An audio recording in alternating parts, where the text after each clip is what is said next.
Hello friends, வணக்கம். இன்றைக்கி AVT கிச்சனில் செய்ய போகிற ரெசிபி பஞ்சாமிர்தம் கேக். இந்த நேமே ஒரு சிலருக்கு புதுசாக இருக்கலாம். இதில் ஆட் பண்ணிக்கிற எல்லா இன்க்ரீடியன்ஸுமே வந்து ரொம்பவே ஹெல்த்தியான இன்க்ரீடியன்ஸ். ஸோ நீங்கள் தாராளமாக குழந்தைங்களுக்கு செஞ்சு தரலாம். இந்த ரெசிப்பியை முழுசாக பாருங்கள். உங்களுக்கு பிடிச்சிருந்தா லைக் அண்ட் ஷேர் கொடுங்க. மறக்காமல் கமெண்ட்ஸ் பண்ணுங்கள். இனி வர்ற வீடியோஸ் எல்லாமே மேக்ஸிமம் நியூட்ரியன்ஸ் பேஸ்ட், டயட் பேஸ்டாக தான் இருக்கும்.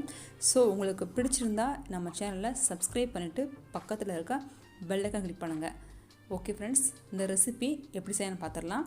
இந்த ரெசிபியுடைய பாட்டம் வந்து ஃப்ரூட்ஸ் எல்லாமே வந்து நல்லா டேப்பாக இருக்கும். அதுக்கு மேலே ஸ்பாஞ்சியாக கேக் இருக்கும். ஸோ நீங்கள் வந்து எக் யூஸ் பண்ணாமல், ஓவன் யூஸ் பண்ணாமல் எப்படி இந்த கேக் செய்யலான்னு பார்க்கலாம். ஒரு ட்ரை மிக்ஸி ஜாரில் வந்து 1 கப் மைதா எடுத்துக்கோங்க. அது கூடவே பேக்கிங் சோடா 1/2 டீஸ்பூன் எடுத்துக்கோங்க. பேக்கிங் பவுடர் 1 டீஸ்பூன் எடுத்துக்கோங்க. வாசனைக்காக நான் இன்றைக்கி 5 ஏலக்காய் சேர்த்துருக்கேன். ஸோ இது கூட 3/4 கப் அளவுக்கு நாட்டு சக்கரை சேர்த்துக்கோங்க. நாட்டு சக்கரை சுத்தமானதுனா அப்படி சேர்த்துக்கலாம். அப்படி இல்லைன்னா கொஞ்சமாக தண்ணி ஆட் பண்ணி அதை பாகா காய்ச்சி ஆட் பண்ணிக்கலாம். இப்போ இந்த மிக்ஸிங்கை வந்து ஒரு 30 செகண்ட் மிக்சியில் அரைச்சிட்டு வந்துடலாம். நல்லா ஃபைன் பவுடராக இருக்கணும். அதுக்கப்புறம் ஒரு பாத்திரத்தில் 1 கப் மில்க் எடுத்துக்கோங்க. இந்த பால் வந்து நல்லா காய்ச்சி ஆற வச்சது. அது கூட 3 டீஸ்பூன் ஹனி ஆட் பண்ணிக்கோங்க. ஸோ தேன் ஆட் பண்ணதுக்கப்புறமா 1 டேபிள் ஸ்பூன் அளவுக்கு லெமன் ஜூஸ் ஆட் பண்ணிக்கணும்.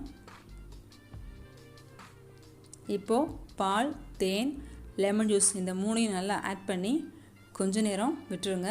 இப்போது கேக் டின்னுக்காக ஒரு ஸ்டெயின்லெஸ் ஸ்டீல் பாத்திரம் எடுத்திருக்கேன். அதில் பாட்டமில் மட்டும் ஒயிட் ஷீட் வச்சுட்டு பட்டர் ஃபுல்லாக அப்ளை பண்ணிக்கோங்க. சைட்லேயும் பாட்டத்துலேயும். பட்டர் இல்லைன்னா நீங்கள் ரீஃபைண்ட் ஆயில் தாராளமாக யூஸ் பண்ணலாம். ஆயில் அப்ளை பண்ணதுக்கப்புறமா கொஞ்சம் மைதா எடுத்து டஸ்ட் பண்ணி விடுங்க. அப்போ தான் நமக்கு பர்ஃபெக்டாக வந்து கேக் ஒட்டாமல் வரும். இப்போ டின்னு ரெடி ஆகிடுச்சு. ஒரே ஒரு செவ்வாழை பழம் எடுத்திருக்கேன். இது நல்லா ஸ்மாஷ் பண்ணிக்கலாம். ஸ்மாஷ் பண்ண பனானா கூட 6 டேட்ஸை விதை எடுத்துகிட்டு நல்லா சாப் பண்ணி வச்சுருக்கேன். ஒரு 25 ட்ரை கிரேப்ஸையும் இந்த பனானா கூட ஆட் பண்ணிக்கலாம்.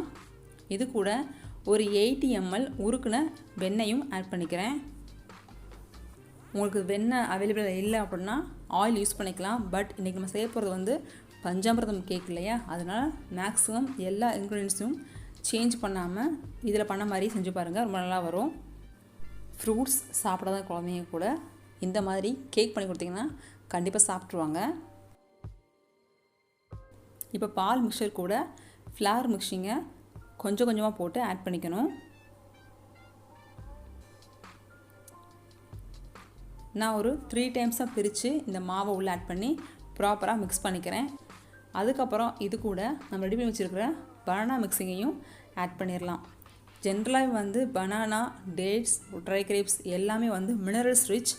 பர்டிகுலராக வந்து விட்டமின் ஏ, அயன், பொட்டாசியம் இதான் ரொம்பவே அதிகமாக இருக்குங்க.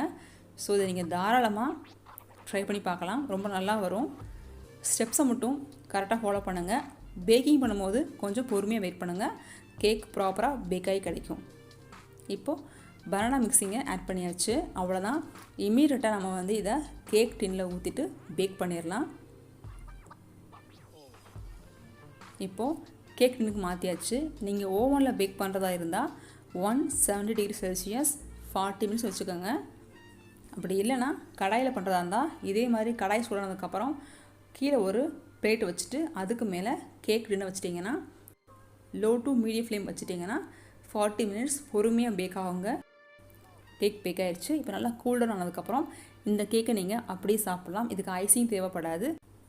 விருப்பப்பட்டால் நீங்கள் இதுக்கு ஐசிங் பண்ணிக்கலாம். பாருங்கள் எவ்வளோ ஸ்பான்சியாக சூப்பராக வந்திருக்குன்னு. இப்போ இந்த கேக் நான் ஐசிங் பண்ண போகிறேன். இது பேசிக் ஐசிங் தாங்க, மஸ்ட்டு கிடையாது. ஓகே ஃப்ரெண்ட்ஸ், இதே மாதிரி நிறைய வீடியோ தெரிஞ்சுக்கணும், அதே மாதிரி நியூட்ரியன்ஸ் டிப்ஸ் தெரிஞ்சுக்கணுன்னாலும் மறக்காமல் ஏவிடி கிச்சன் சேனலை சப்ஸ்கிரைப் பண்ணிவிட்டு பக்கத்தில் இருக்க பெல் ஐக்கானையும் கிளிக் பண்ணிடுங்க. தேங்க்யூ.